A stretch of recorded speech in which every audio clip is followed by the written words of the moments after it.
Hello. In this video, I'm going to be demonstrating how to bypass connector authentication in PowerApps using Flow. I'm going to be going through 3 unique scenarios that will provide the same outcome.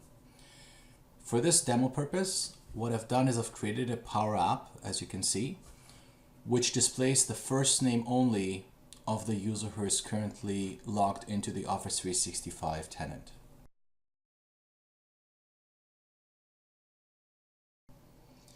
To retrieve the first name, I'm using the Office 365 Users connector. For the text field, I'm simply calling the user profile v2 action and passing in the current username and then asking the action to give back the given name. As you can see, if I try to run the PowerApp with the current user account where I built the PowerApp, it works fine. It right away accesses my account and pulls the information. The story is a little bit different if you're trying to access the PowerApp from a different account.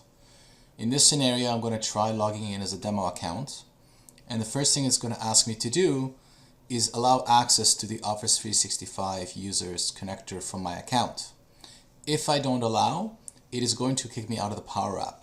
However, if I do allow, then it's going to remember my permissions. And then going forward, as long as I use the PowerApp and there are no significant changes, I won't have an issue. Depending on your business need, it might be acceptable to you to have your users allow access once, but in some situations that may not be possible, particularly when they have to provide additional information such as authentication parameters.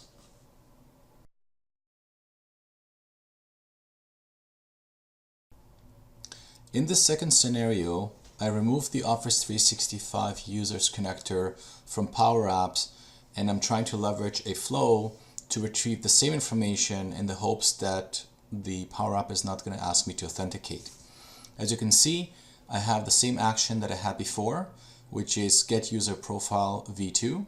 And in this case, I'm only asking for the given name. I could ask for more fields, but for the sake of this demo, the given name is sufficient. And I'm then passing back the given name to the PowerApp. If I switch over to my PowerApp, you will see a few changes. First of all, my data sources are only pointing to the flow that I just created. And then the screen on start, I'm calling the collect function to essentially retrieve information from the flow and store it into a collection on my PowerApp.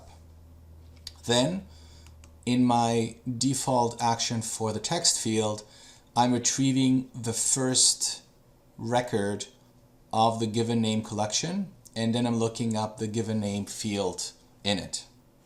Once I try to run the PowerApps again, you can see that it retrieves my name as before. Now let's look at the example again of the anonymous user. As you can see, it is again asking me to authenticate to the same connector, the Office 365 Users connector, even though the PowerApp itself does not leverage the connector.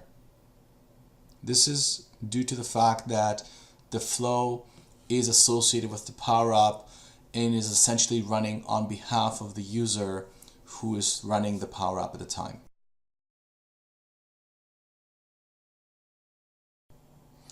Okay, so how do we overcome the limitation with the authentication? Trying to remove the connector from PowerApps to a flow that is called by PowerApps obviously didn't work. So in the third scenario, what I'm doing is rather than calling the connector directly from the flow, I've actually created a secondary flow that does all the heavy lifting. In other words, it is the one that will retrieve the information from the connector and pass it back to the initial one. So as you can see on the screen, I've got my flow that is called from PowerApps, and before it used to call the Office 365 Users connector, now it is making a call, an HTTP call to another connector, and it is passing in just the username, which is going to be used by the connector. And then whatever is being returned from that secondary flow is what is being returned to the PowerApp.